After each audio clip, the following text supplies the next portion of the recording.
Hi, Year 2 children. It's Mr Yeardsley at school today, and I'm going to continue reading the story from David Walliams' World's Worst Teachers. Remember who was the first teacher we were reading about? His name was Mr Pent. And what was he hated? That's right, balls. He confiscated or took all the balls, didn't he? He'd just spoken to the head teachers, and he just said, "Balls, headmistress! Balls! You of all people should know better! Balls!" It was a confiscation cavalcade. Pent was on a roll, which was odd for someone who hated anything that rolled. Things came to a head the day a boy named Roland, who happened to have a rather round head, faced the full force of Pent's fury. "Balls, the globular shape of your head is in contravention of school rules." "But, sir," protested Roland, "it's not my fault that my head is round. I was born this way." "No buts, boy. You and your head are confiscated."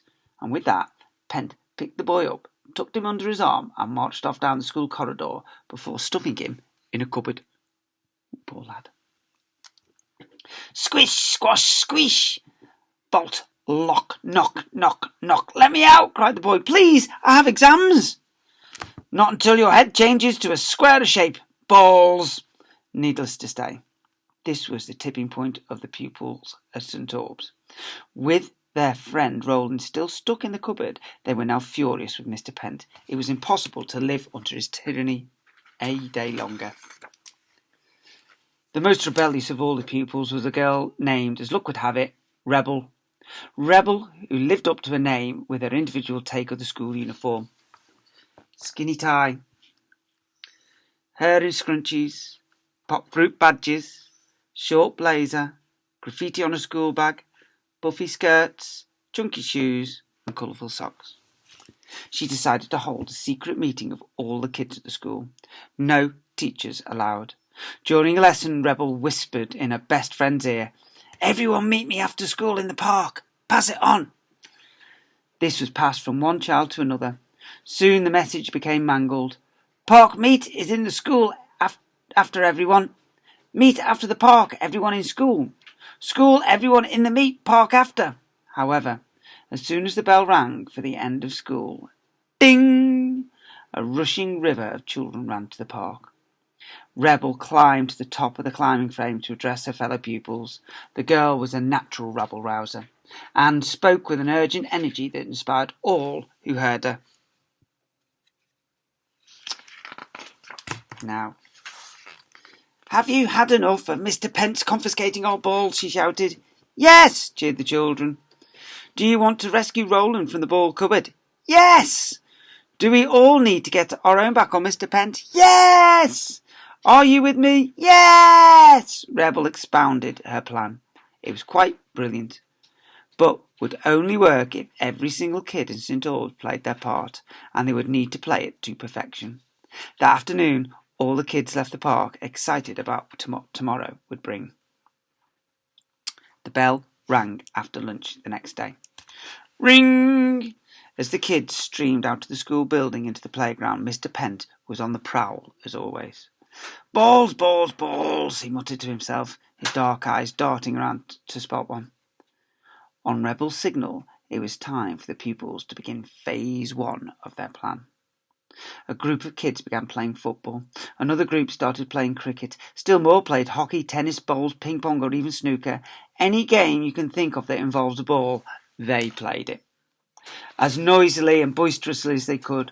"Goal! Game, set and match! Pass the ball!" Except there were no balls. Not one. The hundreds of kids were all taking part in a ginormous trick. Every single one of them was miming. Of course, Mr Pent knew absolutely nothing of this scheme. How could he?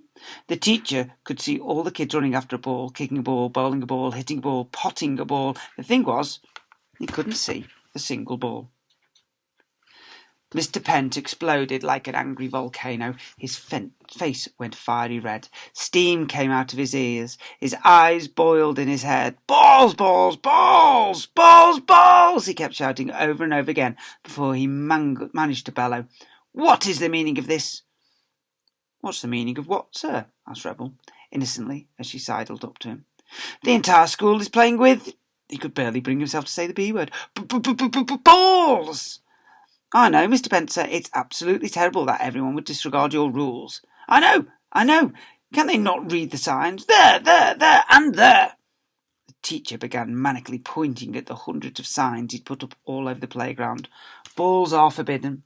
No balls. How many times do you need to know? Absolutely no balls. Maybe you need to put more signs up, sir, suggested Rebel with a smirk. No, he thundered. These nasty little wretches have seen my signs. It's just today I can't spot a single ball. Balls! You what, sir? Rebel did her best with a look of incredulity. Where are the balls? You mean to say you can't see any? She asked mock-innocently. No, he boomed. That's very strange, because there are balls absolutely everywhere, sir. Balls? Where? He demanded. Look, sir, there's one, she said, pointing at nothing. Pent's piercing eyes followed her finger. I can't see any balls. And another, and another, and another. Balls. Where? There, she replied. The balls are just going so fast they're a bit of a blur. If you chase after them, I'm sure you'll catch one. Mr Pent passed his leather briefcase to the girl and took a deep breath. Hold this, he ordered.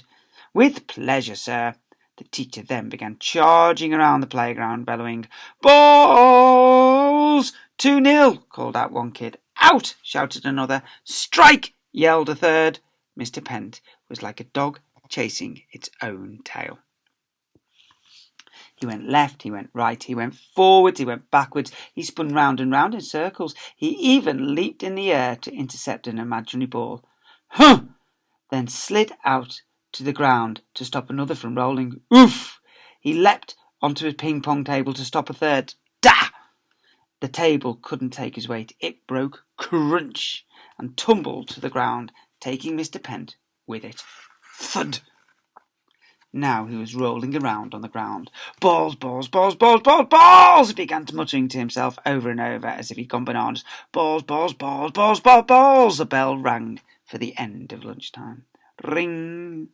Trying desperately to stifle their giggles. Tee-hee-hee. All the kids began packing up their imaginary balls before dashing off to their lessons. Goodbye, sir, shouted out Rebel. Hope you finally found your balls. This caused fit to giggles from the children. Ha ha ha! Balls, he carried on muttering. A window opened at the top of the school building, and Mrs Stade poked her head out and shouted, Pent! Yes, Balls, headmistress, he called back from the playground. I don't pay you good money to lie on the ground. Up, man, up! Mr Pent scrambled to his feet. I'm so sorry, headmistress. Balls! I should hope so. Now off to your lesson, at once, and stop saying balls. Balls, yes! All the kids had pressed their faces up against the window and were looking out with wide-eyed delight. It was time for phase 2 of their plan. As the still dizzy Mr Pent wobbled through the empty playground, Rebel gave the order. Now! From out of the window of the school building, all the kids started throwing balls they'd secretly smuggled into school that morning. Footballs, basketballs, tennis balls, ping-pong balls, softballs, and every type of ball you could think of landing in the playground. Boing, boing, boing, boing! They bounced all around Mr Pent. Some even bobbed off his head. Boing, boing, boing, balls! He bellowed. Mr Pent thought he might be seeing things as he reached out to grab them all. Balls, he said under his breath. He caught some in his hands, but there were far too many for him to hold. With a look of glee on his face, he began stuffing the balls about his person. Footballs were squeezed down his trousers, tennis balls up his jumper, cricket balls under his arm, a basketball under his chin, and a dozen ping-pong balls in his mouth. Looking as if he'd been inflated, Mr Pent waddled across the playground. Balls, he kept repeating to himself as he hurried into the school building. The teacher was, of course, heading to his special cupboard where he kept all of the confiscated balls under lock and key. The cupboard was already jam-packed with balls, and poor round head Roland, too, who was still stuffed in there. Rat-tat-tat! Help me out! Let me out! It's been 2 days now, and all I've had to eat is a mouldy old tennis ball, cried the boy. Mr Pent fumbled for his key and opened the door. Oh, thank goodness, exclaimed Roland. You're letting me out. No, snapped Mr Pent. I'm putting more in. Balls!